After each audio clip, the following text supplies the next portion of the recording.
dihilangkan langsung.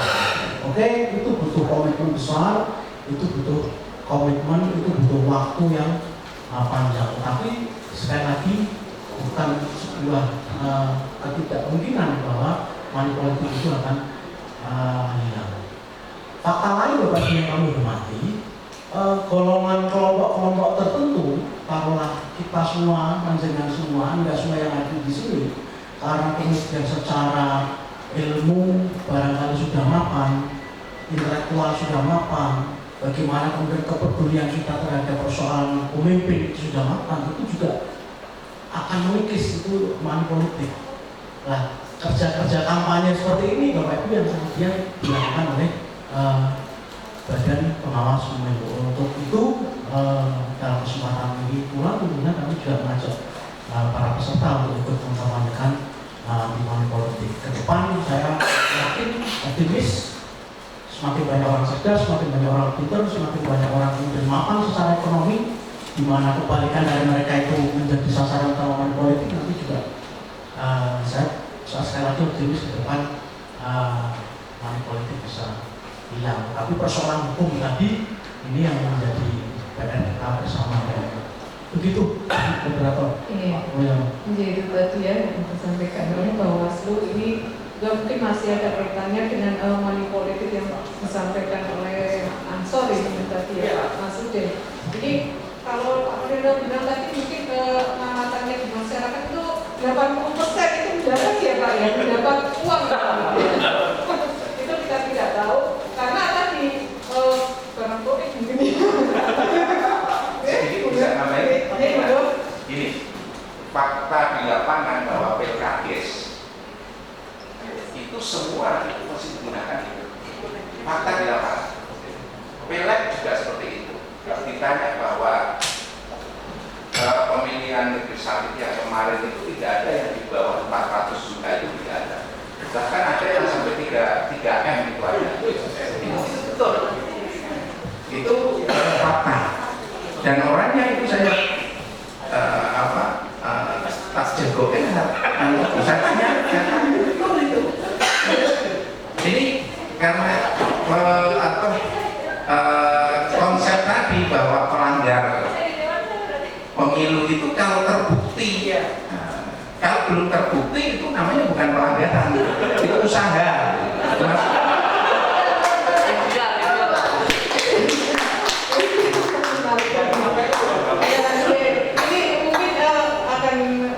Lebih menarik ini kita dari Polres sama Kejaksaan itu karena ini dikatakan tadi ini buktinya pembuktian, padahal bukti itu minimal 2 itu sudah cukup ya. Nah ini gimana ini? Apakah selama ini baru satu bukti sehingga tidak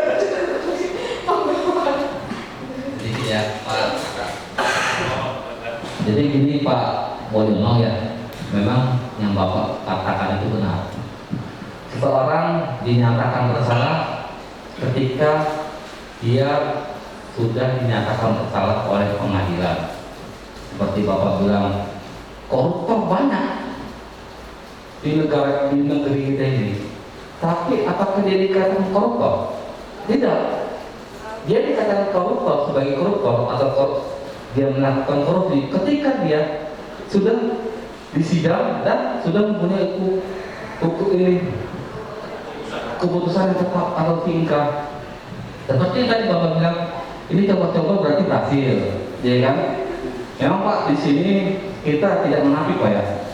Dalam pilkada, pilpres itu masih ada. Dan ini semua sebenarnya kembali ke masyarakatnya loh. Ke masyarakatnya sendiri, ke warga negaranya sendiri. Masih mau gak sih dikasih begitu-gitu? Contoh, maaf ya Bapak ya. Nah, kalau masyarakat tidak menolak, itu tidak akan terjadi Pak. Masyarakat menolak tidak akan terjadi. Contoh dalam pilkada tadi yang tadi Bapak sampaikan, ya kan? Kalau masyarakat satu desa itu mempunyai integritas, mempunyai kesadaran diri, dia contoh dikasih taruhlah 200.000 Bapak, ya kan? 200.000 dibagi berapa tahun kepala desa ini menjabat?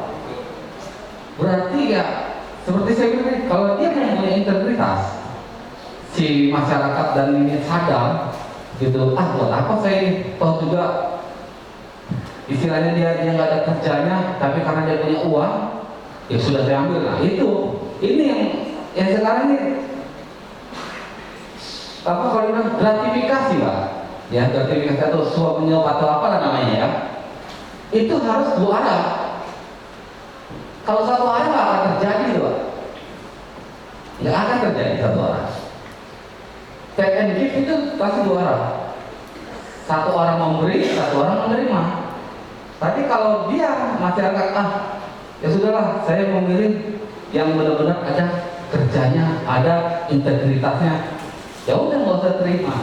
Nah inilah yang sekarang masih ya bukan di Kabupaten Pekalongan saja ya, Sabang sampai Merauke Pak, itu tidak bisa kita tampik atau tidak bisa kita hilangkan yang namanya money politik itu, dan susah karena apa ya, itu mungkin ada faktor juga ya Pak ya, mungkin dari faktor ekonomi, perekonomian, faktor kesenjangan sosial ya kan, itu banyak faktor Pak. Tapi kalau dari masyarakatnya sendiri yang tidak mau menerima itu tidak akan terjadi. Mau dikasih berapapun, kalau dia nggak mau, ya wes lah. Ya aku milih yang ada kerjanya aja. Padahal kita tahu nih yang masih uang ini, yang istilahnya karena dia punya uang banyak, punya tanah banyak, tapi karena dia mungkin derajat atau apa namanya, nama baik pengen naik terus, ya dia berani membuang itu semua. Tapi kalau masyarakat tidak mau terima, apa terjadi? Atau masyarakat menerima? Kadang-kadang ada juga ya masyarakat yang minta ya, diterima tapi nggak ditusuk dia, tusuk yang lain. Nah tapi ini loh Pak, ini kita nggak bisa menyalahkan paslon ataupun calon itu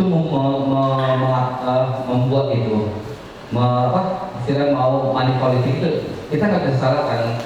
Karena apa? Masyarakat itu menunggu juga Pak. Serangan pajak itu masyarakat menunggu, hati-hati. Serangan pajak masyarakat yang menunggu, bukan ini loh. Ya contoh dari paslon A, seket contoh ya, 50.000. Dari paslon B dikasih 100, ini cuma 100 ya. Nah itu serangan pajak itu. Nah tadi itu saya kembali lagi tadi saya sampaikan, kalau masyarakat atau warga negara tidak mau terima itu tidak akan terjadi. Mungkin itu sedikit ya, nanti bisa ditambahin dari Polres.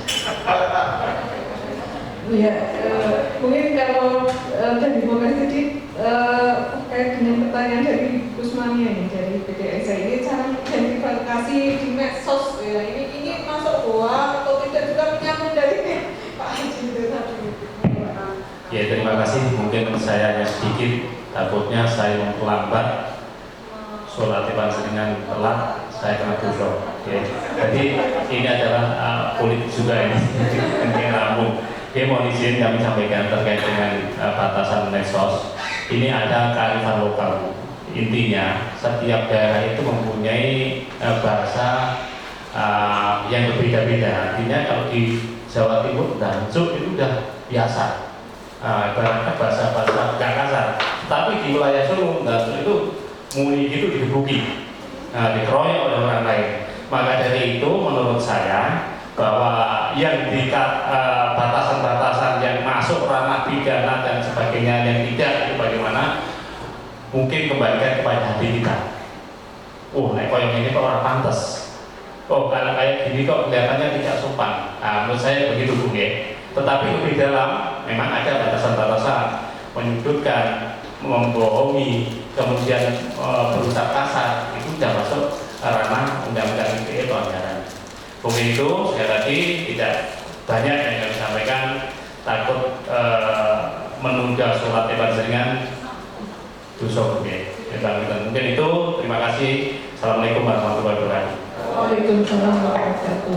Mungkin ini dari kantor tadi ya, ini Pak Muslim mungkin terkait dengan pemilu serentak ini untuk menyederhanakan konflik ini seperti apa ini mungkin bisa dijawab. Kemudian yang diinginkan itu sosialisasi secara masif untuk menuju pemilu di 2024. Sebelum ke situ ya, supaya kita lebih leleh memahami keadaan. Saya menarik tuh Pak Mulyana yang itu sebenarnya mencerminkan situasi kita hari ini ya. Jadi sebenarnya pertanyaannya dibalik. Jadi Pak Jaksa itu pemakluminya itu ke pemberinya Pak, tetapi agak tidak memaklumi yang menerima, kan gitu ya. Artinya masyarakat tadi kira-kira begitu. Nah padahal itu aturan sebenarnya didesain ke situ, didesain ke sana. Jadi dulu itu money politik pernah punya kisah aturannya itu, yang menerima dan pemberi kenal, gitu ya. Awal mulanya itu di semua pemilu pilkada, kemudian bergeser ke pemilu yang mungkin sampai sekarang masih berlaku ya. Itu hanya pemberinya, penerimanya enggak. Supaya, ini menyangkut soal kesulitan tadi, supaya yang menerima itu bisa sekaligus menjadi saksi. Tapi berharap yang seperti ini, seperti yang dikatakan Pak Mulyono, itu agak susah situasi di kita. Saya itu pernah menggambarkan begini Pak, saya mendapat yang memberi Mbak Hermini ya, ini tetangga saya lihat, ini kan sebenarnya sudah bisa jadi saksi. Tapi mereka urung bersedia menjadi saksi. Kalau kemudian punya masalah dengan saya, Pak Muslim itu terima duit dari Mbak Herdi misalnya gitu. Ini meskipun menyaksikan dengan telanjang gitu ya, itu enggak menjadi saksi di situ. Nah, hal seperti ini mungkin Pak Mulyono bisa menggambarkan apa kurang apa di situ, apa kemudian menghindari masalah yang lebih besar. Dan itu sangat memprihatinkan karena kondisinya itu ada di setiap orang. Pengalaman saya di tempat saya Pak ada junjungan yang 80% Pak, rumah saya aja yang dilewati Pak. Jadi nggak menguntungkan jadi penyelenggara itu. Padahal tetangga samping depan itu dapat semua. Tapi ketika ibu saya nanya, loh kok saya nggak dapat sendiri ya? Jadi ibu saya itu meri dengan situasi yang kayak gini. Nah aturan itu kemudian oke lah kalau begitu yang menerima itu tidak disanksi. Itu ada di aturan pemilu. Tetapi ada pikiran apakah mencegah dan menindak itu sisi kebaikannya ada di sisi mana? Apakah mencegah itu artinya jangan sampai terjadi money politik. Jadi aparat-aparat yang ada ini itu didorong supaya kejadian itu urung terjadi. Saya itu sebenarnya membayangkan ada Pak polisi di tempat itu, orang yang mau memberi itu kemudian nggak jadi Pak. Uang yang sudah dibawa 1 karung dia pulang lagi. Itu kan niatnya sudah nggak jadi ya Pak. Artinya niat memberi itu sudah nggak ada. Tetapi itu juga nggak bisa seperti itu. Itu yang pertama kondisi kita. Nah, saya juga pernah bertanya, dan itu mungkin berlaku di ruangan ini. Apakah bapak-bapak yang nyalon, yang dari partai, yang dari calon, entah itu di pemilu, pilkada, atau mungkin pilkades yang tadi Bapak sampaikan, pilkades itu nggak ada pengawas Pak, jadi dia itu bebas ya. Jadi ada panitianya, tapi nggak ada yang ngawasi tentang pelanggaran itu. Mungkin itu menjadi seperti jalan tol. Jangankan di rumah, di tempat TPS itu disalami kira-kira begitu kalau pilkades. Itu kadang-kadang kita sebagai penyelenggara pemilu itu kena dampaknya. Kita udah pendidikan pemilih seperti ini, anti money politik. Mungkin Mas Bawaslu hari ini bikin desa pengawasan, desa apalagi anti money politik. Itu harus outputnya itu, desa itu besok di pemilu, besok di pilkades itu harus bebas itu. Itu identifikasinya Mas. Kalau perlu orang yang di ruang ini diajak ke situ untuk kemudian memastikan, menyaksikan bahwa desa itu tidak ada money politik di setiap pemilu itu. Kalau enggak kan tetap aja seperti yang Pak Mulyono gelisahkan itu. Nah, kembali ke situ. pertanyaan saya itu nggak bisa dijawab oleh para calon. Bisa nggak kira-kira pada setiap momen pemilu itu nggak nyiapin duit untuk bagi-bagi itu?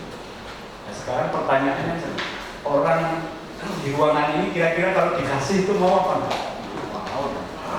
Nah, kalau jawabannya mau, itu selesai. Sepanjang ada yang masih ngasih, itu pasti terjadi. Ya, maka pertanyaannya adalah bukan yang menerima itu, mungkin malah berharap ya di titik tertentu ya.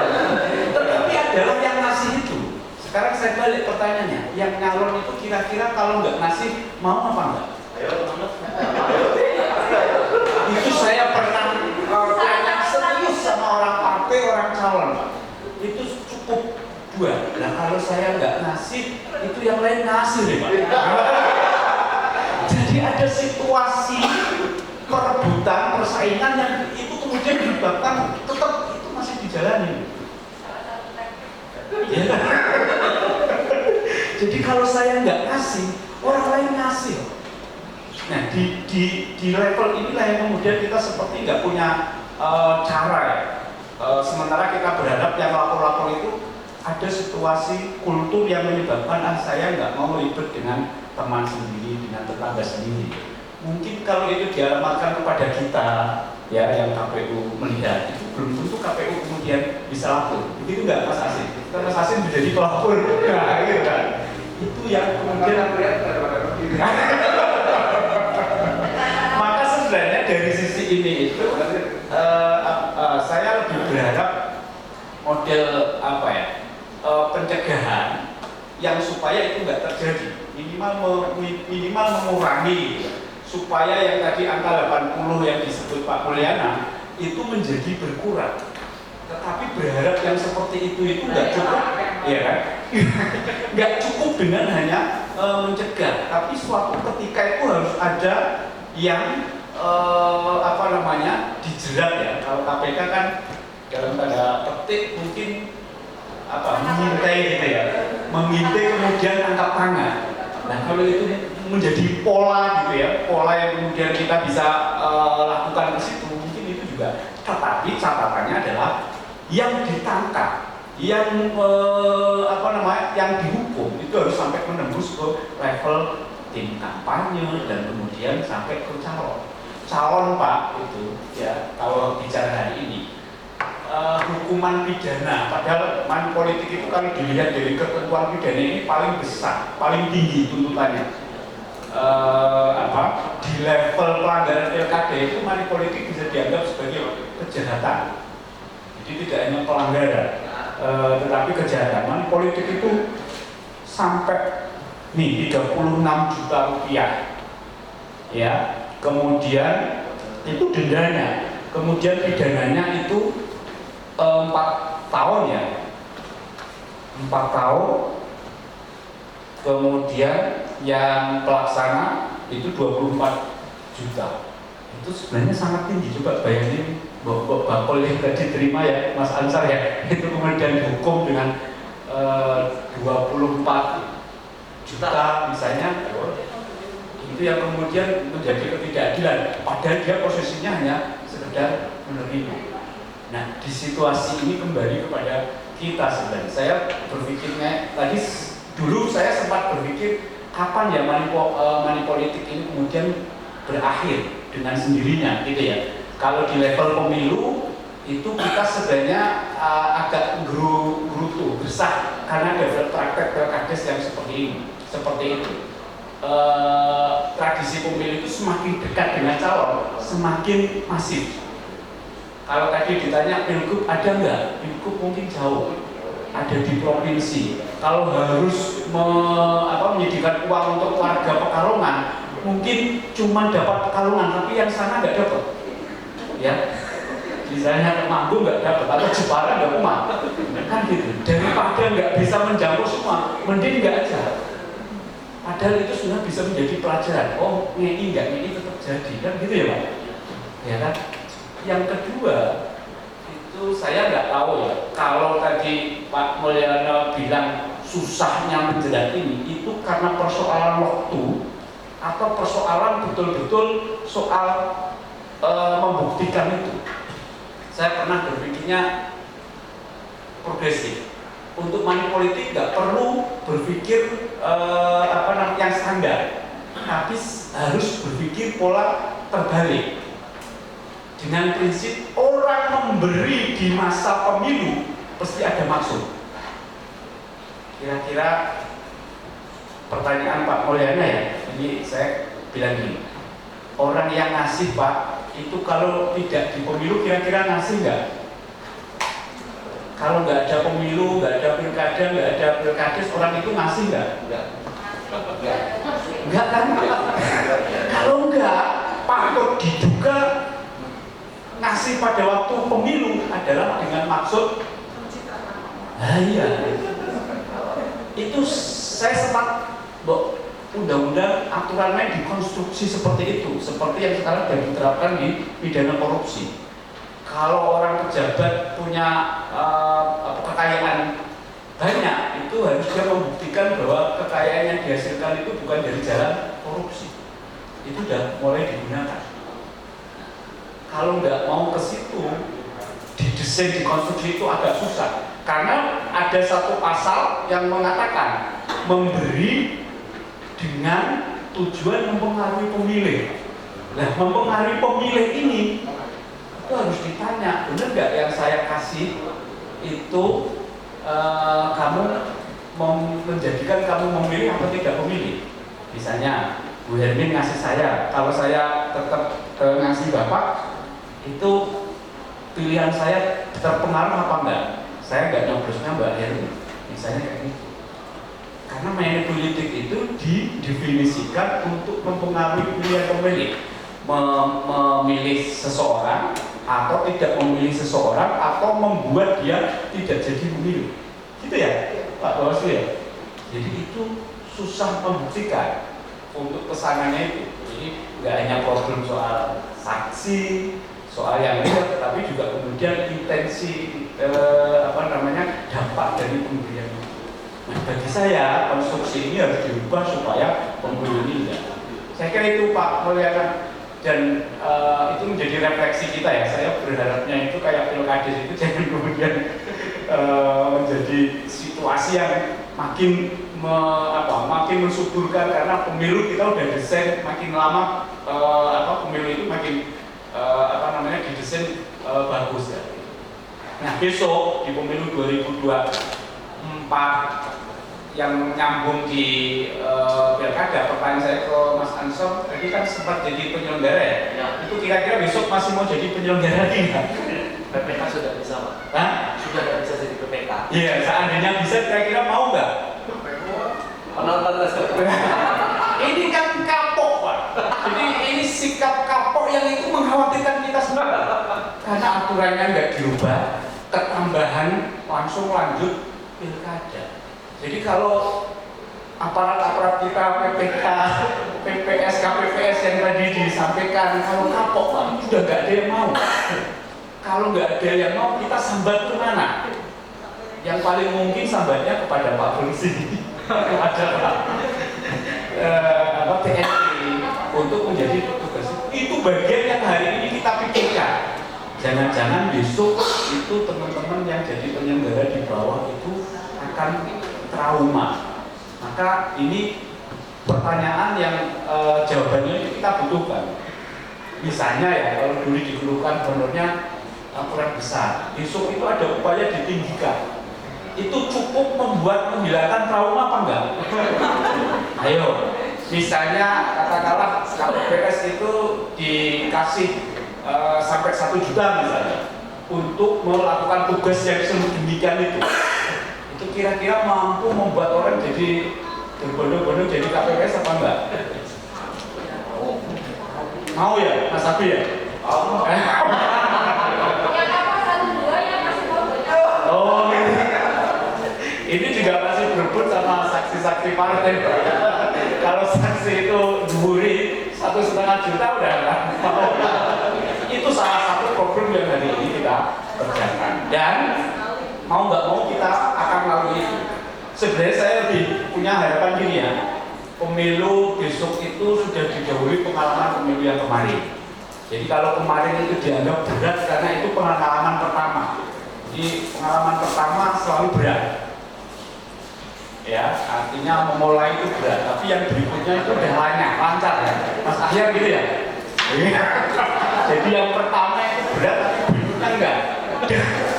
Dan hari ini kita beruntung karena semua orang sudah bicara tentang pemilu 2024 yang secara teknis itu masih sama dengan yang diakui atau tidak nyambung itu menjadi sebenarnya yang dipikirkan KPU bukan beban ya Mas Abi ya, tetapi adalah problem regulasi yang nanti itu menggeret ke semua hal yang larinya ke potensi masalah hukum ya. Jadi hari ini itu kan yang paling jadi persoalan itu kan tentang hari. KPU mungkin sudah mengikuti KPU 21 Februari, pemerintah 15 Mei. Kalau 15 Mei itu sangat berpotensi pemilu belum selesai, pilkada sudah masuk tahapan pencalonan. Dan kalau itu yang terjadi, itu tahapan pencalonan bisa gagal, bisa mundur. Ya, kalau mundurnya 1 bulan 2 bulan nanti mungkin masih bisa diterima, masih bisa ditutupi ya. Nanti masa kampanye yang panjang bisa dikorbankan. Tapi kalau mundurnya lebih dari itu, hari ini pilkada 2020 Pak, persoalan di MK itu 9 bulan belum kelar. Pilgub Kalsel itu baru kemarin masih disengketakan di MK. Coba, hanya 9 bulan. Dan orang bisa mencontoh dari situasi yang sudah pernah terjadi. Itu bagian yang hari ini sebenarnya dipikirkan oleh KPU. Satu, soal teknis problem tahapan. Yang kedua, itu soal beban, bukan beban yang di kita sebagai KPU, tetapi beban di teman-teman penyelenggara. Itu. Tapi saya plong, tadi kalau jawaban trauma itu hilang dengan menaikkan penyelenggara. Terima kasih. Assalamualaikum warahmatullahi wabarakatuh. Ya, tadi sudah dari pertanyaannya sudah ada jawabannya, tapi kok ini sudah pukul 12.34 ya katanya dosen menunda waktu ini. Mungkin kita cukupkan sekian ya. Oh masih ada. Oke. Tambah. Oke, nambah.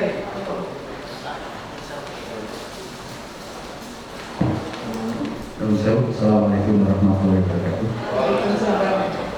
Nama Gus Bisamso dari PDI Perjuangan. Langsung saja, sebenarnya permasalahan apa yang kita bahas pada saat ini tentang potensi pelanggaran pemilu dan pemilihan itu sudah terjawab tadi oleh Bapak Kasatindro, Tugendewike. Bersama kita bisa selesai Pak ya itu. Apalagi tambahin Tugendewike bersama kita damai. Otomatis sudah clear. Maka kami lewat kesempatan ini kami menghimbau pada KPU dan Bawaslu bahwasanya perlu adanya semacam sosialisasi pada kaitannya di pemilu legislatif. Tolong nanti KPU dan Bawaslu mensosialisasikan ke partai-partai yang ikut dalam pencalonan legislatif. Karena apa? Kalau hanya lewat partai sudah jadi kepada Pak Caleg itu bisa gampang kok. Oh tidak apa-apa, pelanggaran tidak masalah. Tapi kalau nanti ada semacam rambu-rambu yang diterapkan oleh KPU Bawaslu, mungkin para caleg itu akan berpikir meskipun nanti akan memberi juga tetap akan berpikir atau mungkin pakai selipetan seperti itu. Makanya untuk pelanggaran pemilu dan pemilihan kaitannya money politik mungkin dibuat semacam peraturan tertentu Bapak. Kalau di hukum kan ada legendary, ya. Artinya legendary aturan khusus menyampaikan aturan umum.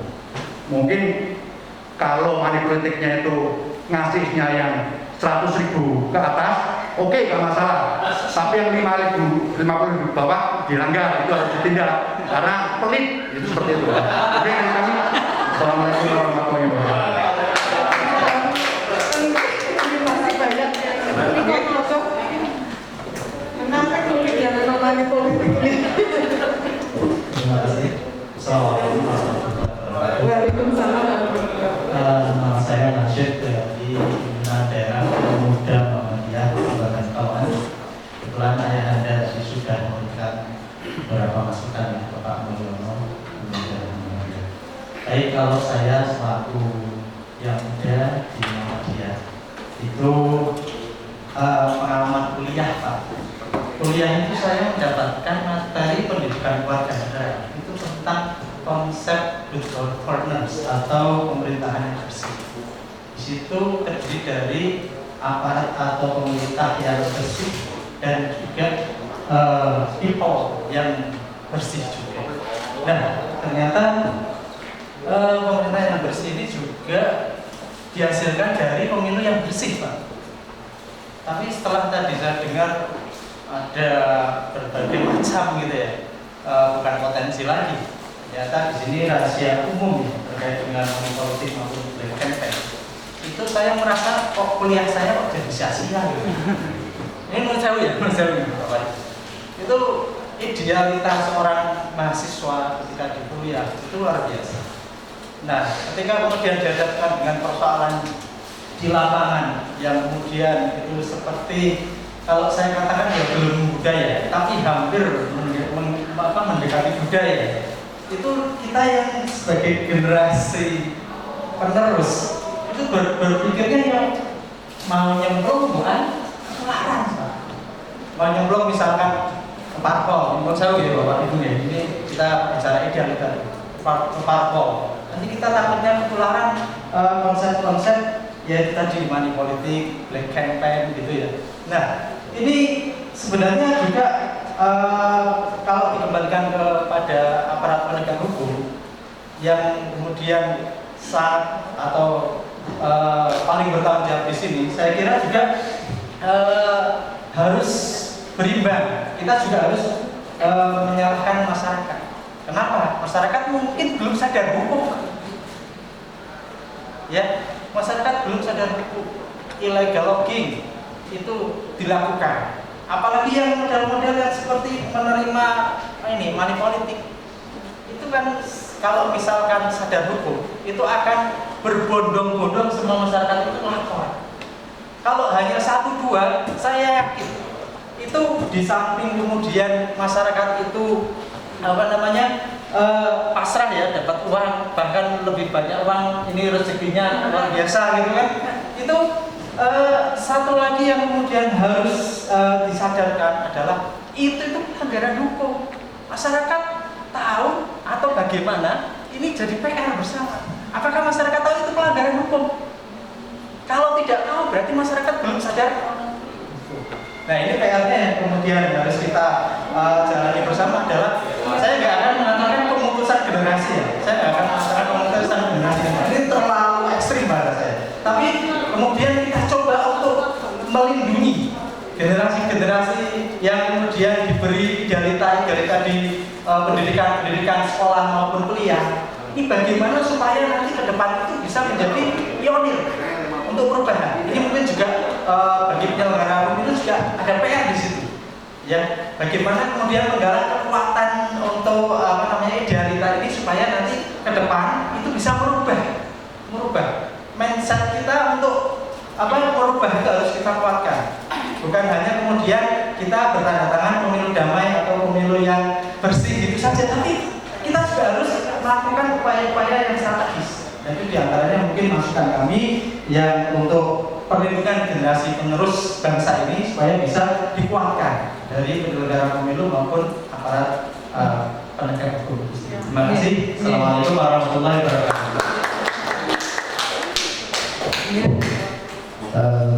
Minta waktunya sedikit. Assalamualaikum warahmatullahi wabarakatuh. Saya Muhammad Isfik dari BCM Kabupaten Pekalongan. Tentang money politik ini kami berharap ada titik temu minimal kearifan lokal dari Kabupaten Pekalongan. Saya tadi terkesan dengan Pak Dr. Badisha dari Bawaslu yang mengatakan bahwa penanganan pidana terkait money politik ini butuh komitmen besar dan waktu yang panjang.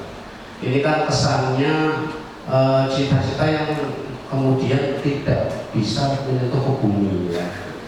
Jadi apalagi di Bawaslu kan banyak istilahnya desa, tolak politik dan sebagainya. Saya berharap minimal kabupaten Pemalang itu bisa money politik itu betul-betul bersih. Karena kalau kita melihat semangat kita tadi dari PDIP itu juga bagus mengatakan bahwa semangat bersama itu ya untuk kedamaian ya, untuk menang bersama, untuk damai bersama. Tetapi celah dari petinggi ini juga sering yang menjadi pertanyaan kita. Kita dari rakyat ya menghimbau sampai ada fatwa A, fatwa B ya tentang politik ya, sampai tidak fatwa yang menjadi untuk hal yang sifatnya kemaslahatan umat bisa menjadi C juga kan. Dan di sini bagaimana pendesain undang-undang ini memberi ruangan celah yang celahnya itu terlalu besar bagi money politik, bagi pelaku money politik itu tidak hanya di partai politik juga, tapi juga di beberapa di calon DPR maupun di pilkada-pilkada di beberapa tempat. Saya berharap itu minimal dari KPU itu nanti ada kejelasan ketika bagaimana undang-undang ini juga digodok di DPR maupun di tingkatan petinggi negara. Karena saya melihat celah itu money politik itu pasti ada aturan-aturan yang kalau saya melihat itu jadi semakin buram. Makanya saya tersentuh sekali, tapi tersentuh menjadi produk. Iya Pak Barisan mengatakan komitmen itu butuh komitmen besar, terus butuh waktu yang sangat panjang. Lalu kita lihat juga bagaimana sih acuan demokrasi kita Amerika saja. Itu ketika pasca kemenangan Joe Biden itu yang dikatakan bahwa demokrasi saja demokrasinya jauh gitu loh ya, jauh di bawah kita. Mereka sampai ke gedung putih ya, sampai modal pabrik dan sebagainya. Dan saya berharap ini ada beberapa hal dari refleksi kita hari ini sehingga nanti masyarakat itu betul-betul mempercayai penyelenggara, mempercayai kepolisian dan jajarannya, sehingga pemilu itu betul-betul integritasnya tinggi dan adil dan bermartabat. Saya kira terima kasih. Allahumma fiqlahu tadi. Wassalamualaikum warahmatullahi wabarakatuh. Ini sudah ada 3 penanya lagi ya, ini tidak bisa dihentikan karena memang ini pertanyaan yang sangat penting juga ya. Mungkin ini nanti disampaikan oleh PDIP ini terkait dengan sosialisasi pada partai-partai ini agar menghilangkan money politik ini, caleg ini katanya ini tidak money politik. Kemudian juga dari pemuda Muhammadiyah ini teori dan praktek ya, ini antara Solen dan dosen ini seperti itu. Ini karena kita juga sebagai pengurus bangsa juga menginginkan good governance. Kemudian dari PCNU sendiri ini kearifan lokal itu bagaimana sih komitmennya agar menghilangkan money politik. Ini saya kira lebih banyak rujuk Bawaslu ini ya. Tolong Bapak Barisan. Ya, terima kasih. Responnya luar biasa. Kalau kemudian saya lihat dari beberapa yang disampaikan tadi, sebetulnya semuanya sudah sepakat bahwa mau nggak mau maka kita sepakat berkomitmen untuk kemudian bersama-sama menghilangkan money politik. Yang pertama tadi dari PDI dikatakan tadi Mbak Yoho, kemudian nanti ada semacam sosialisasi terkait dengan regulasi hal seperti itu ketika nanti mendekati kontestasi. Jadi 2019 kemarin kita sudah berinisiasi, jajaran Bawaslu Kabupaten sudah berinisiasi, kemudian melalui Panwas Kecamatan kita sudah pernah mengumpulkan calon legislatif waktu itu ya.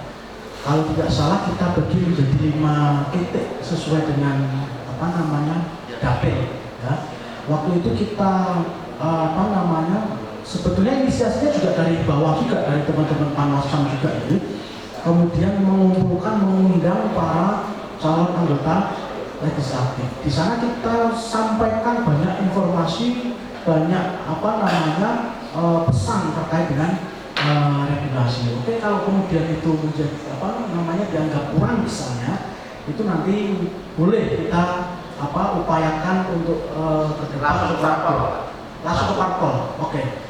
Parpol seingat saya justru KPU sering banget ya, getol sekali ketika kemudian mengundang pengurus parpol untuk menghadapi tahapan, kemudian setiap kegiatan yang digelar oleh KPU, kami dari jajaran Bawaslu pasti juga terlibat. Kami diundang untuk kemudian beberapa pesan terkait dengan tahapan berjalan ketika gelaran itu dilaksanakan, itu juga kita sampaikan. Oke, kalau kemudian memang itu ternyata efeknya belum juga terasa, barangkali nanti ini menjadi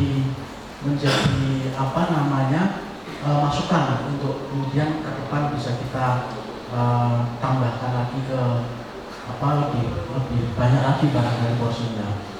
Kemudian terkait dengan tadi persoalan idealisme mahasiswa dan seterusnya, ya memang seperti itu Mas. Artinya bahwa kemudian teman-teman pemilih pemula, teman-teman pemilih milenial itu menjadi sasaran juga berkenaan dengan sosialisasi peraturan perundangan dan seterusnya, itu dalam konteks adalah mencegah teman-teman para milenial ini untuk tidak katut, bahasa Indonesia tidak terlibat ya, untuk kemudian tidak terlibat ikut ya, mengikuti pola-pola yang kemudian sekali lagi ini tidak benar dan bahkan kemudian dikatakan sebagai kejahatan extraordinary crime, bahkan seperti itu kurang lebih lah. Terjadinya itu ingat lagi yang disampaikan oleh Pak Muslim, ketika ada yang memberi ternyata malah ada yang menerima. Jadi prinsipnya memang kemudian kayak semacam transaksi ekonomi itu ada supply and demand, kurang lebih seperti itu. Masih didukung dengan adanya celah tadi, whole of rule misalnya, celah dalam peraturan regulasi perundang-undangan yang ada. Jadi dalam setiap ketentuan peraturan perundangan apapun itu ternyata kemudian para pemilik kepentingan itu masih saja bisa mendapati sebuah celah untuk kemudian diterobos. Bahkan kalau menerobos itu bukan celah lagi, saya pikir ini sudah sengaja dibuat lubang besar sekali untuk kemudian bisa dilewati oleh banyak orang. Nah ini yang kemudian nyambung tadi disampaikan oleh perwakilan dari PCNU Kabupaten Pekalongan. Nah, prinsip sekali lagi yang saya tangkap dari teman-teman tadi responnya adalah terkait dengan money politik ya. Ini tema kita, potensi pelanggaran pemilihan ternyata kemudian mengerucut ke satu tema pokok penting, yaitu money politik. Bagaimana kemudian money politik ini betul-betul bisa kita hilangkan. Dan memang tidak juga seperti yang disampaikan tadi seolah-olah itu kemudian di langit dan tidak akan pernah membumi, itu juga saya pikir tidak seperti itu. Ini kemarin satu kesempatan kami bersama jajaran KPU juga sempat beraudiensi dengan pimpinan Dewan DPR Kabupaten Pekalongan. Ketika kemudian kami sampaikan bahwa kami sudah merintis desa anti money politik, itu ternyata mereka apresiasi luar biasa. Dan kemudian kalau memang itu memungkinkan, sekalian aja 285 desa di Kabupaten Pekalongan itu jadikan saja itu sebagai desa anti politik uang. Tetapi banyaklah kemudian yang harus dikerjakan, sehingga hari ini kami belum bisa memenuhi itu. Tetapi secara prinsip tadi anggota Dewan ketika ditanya lebih suka memberi atau tidak, mereka sepakat jawab tidak akan pernah memberi. Ketika komitmen saya nggak ngasih, ternyata kita di temannya itu yang disampaikan oleh Pak Musibah itu fakta. Tetapi saya sekali lagi ini kalau kemudian komitmennya tegas, kita bersama jelas, saya pikir ya kita coba aja bareng-bareng seperti itu. Begitu Mbak. Jadi karena keterbatasan waktu ya, kalau kita lanjutkan mungkin tadi ya Kanjeng Jauh dari waktu sholat itu maksudnya. Padahal ingin sekali kita mengkaji lebih banyak ya, tapi karena keterbatasan waktu tadi. Ini mungkin akan saya simpulkan ya, singkat waktu bahwa upaya menanggulangi setiap pelanggaran yang ada di undang-undang ini adalah ada dua macam, yaitu dengan preventif maupun represif. Nah ini yang kita upayakan dari ini adalah bagian dari preventif, bagaimana cara mencegah tindak pelanggaran pidana yang ada di kampanye. Itu mungkin yang saya simpulkan. Terima kasih banyak. Plus untuk narasumber kita. Sangat ya, mudah-mudahan nanti ada kesempatan lagi untuk membahas terkait dengan banyak hal. Terima kasih. Saya tutup acara di siang hari ini.